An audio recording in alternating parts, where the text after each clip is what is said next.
Alright, now in this video, we're just going to be talking about where the Adam and Eve story came from. Now, your Adam and Eve story came from the Enki and Ninhursag story. Now, look here.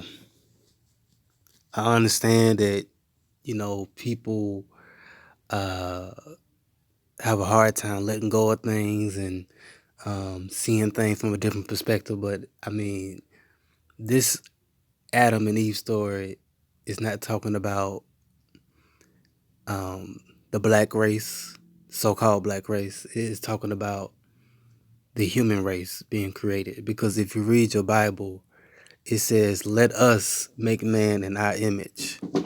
Who is the us? The us is the so-called black race creating the human race, or what is referred to as the human race.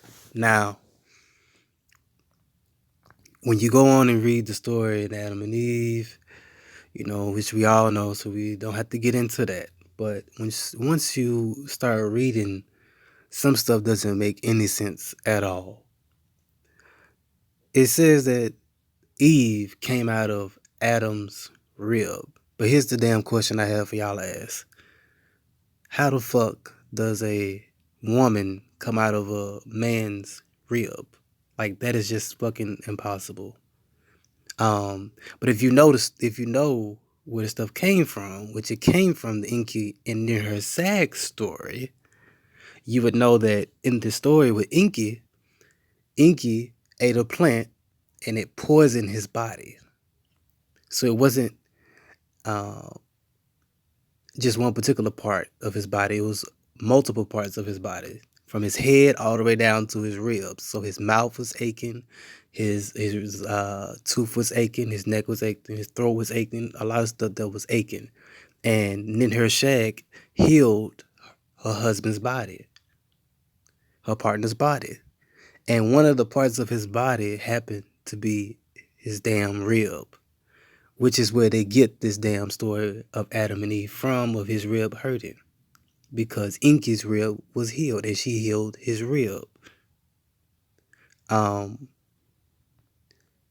Because you have to understand, the people that wrote this Bible and put this Bible together with the different councils, starting with the Council of Nicaea, going all the way down, they put in the certain stories that they wanted to put into the book. That's what you're going to have to realize.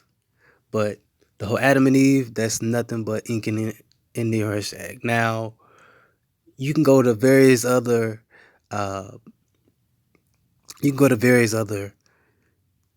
Sumerian accounts, and they'll talk about, the snake. And actually, hell, I forgot to add this in here.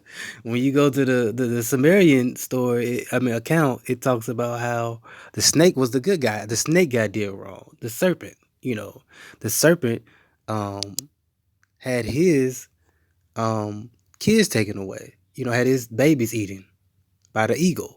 That's how that story goes. And the evil was the evil person in that account, the evil entity in that account.